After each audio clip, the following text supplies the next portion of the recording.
बागान लगा गया है।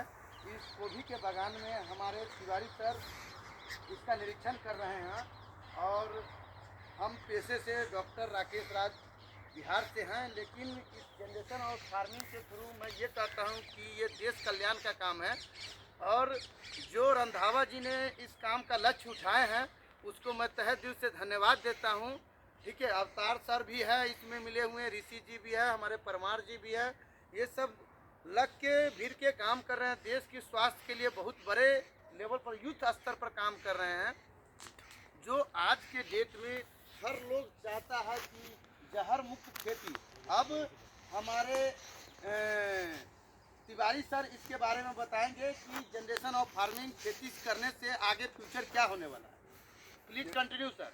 जनरेशन फार्मिंग अपने आप में, और सबसे बड़ी बात है कि इसको जनरेशन फार्मिंग हम अपने पुरातन संस्कृति की तरफ, अच्छे खान पान की तरफ, जो यहाँ पे पंजाब हरियाणा या हमारे पूरे देश की स्थिति ऐसी हो गई है कि खेतों की स्थिति खराब हो गई है। लोगों ने केमिकल, यूरिया, फर्टिलाइज़र का इतना उपयोग कर दिया है कि सारे खेतों की पोटेंशियलिटी जहर हो गया है पूरा खेत। उसको हम पहले पूरे 3 साल तक जहर मुक्त करके और इस गोभी को लगाए हुए हैं। इस गोभी को लगाने का जो मेरा मेन उद्देश्य है, आदमी को हेल्दी करना, लोगों को स्वस्थ करना। और लोग स्वस्थ कैसे होंगे? जब उनको स्वस्थ खाना दिया जाए। स्वस्थ खाना, स्वस्थ भोजन, स्वस्थ सब्जी, स्वस्थ फल कैसे उत्पन्न होगा? उसको उत्पन्न करने का जो मेन मोटिव है वो हमारे कृषि से, हमारे खेत से ही आता है। तो पहले खेत शुद्ध किया इसको 3 साल में, अब उसी तरह का बीज, उसी तरह का ऑर्गेनिक खाद, केचुआ खाद एटसेट्रा डाल करके हमने ये खेती करी है। और देखिए इसकी उपज भी बहुत है। ऐसा नहीं है कि उपज, बस इसके तरीके को बदला है।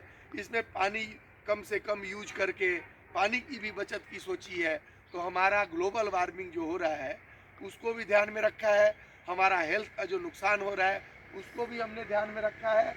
और उसके तहत ये सारी खेती का हमने प्रारूप तैयार किया है और इसको हम पूरे पैन इंडिया, पैन वर्ल्ड पूरा चलाना चाह रहे हैं। हम पूरे भारत को स्वस्थ बनाने में अपना जो योगदान हो पाए देने के लिए प्रतिबद्ध है और ये खेती कर रहे हैं। चलिए, अब इस बात के लिए मैं तिवारी सर को तहे दिल से धन्यवाद देता हूं, जो जनरेशन ऑफ फार्मिंग के थ्रू इन्होंने अपना इतना वक्तव्य, समय निकाल के, कीमती समय निकाल के इस फार्मिंग को देखा, समय दिया और इसके प्रति इन्होंने जो मुख वचन से बताएं, इसके लिए सर को तहे दिल से धन्यवाद करता हूं। और रंधावा सर को भी मैं तहे दिल से हार्दिक मैं उसको कोटि कोटि नमन करता हूं, जो इन्होंने आगे फ्यूचर के लिए कुछ सोचा है। चलिए ठीक है।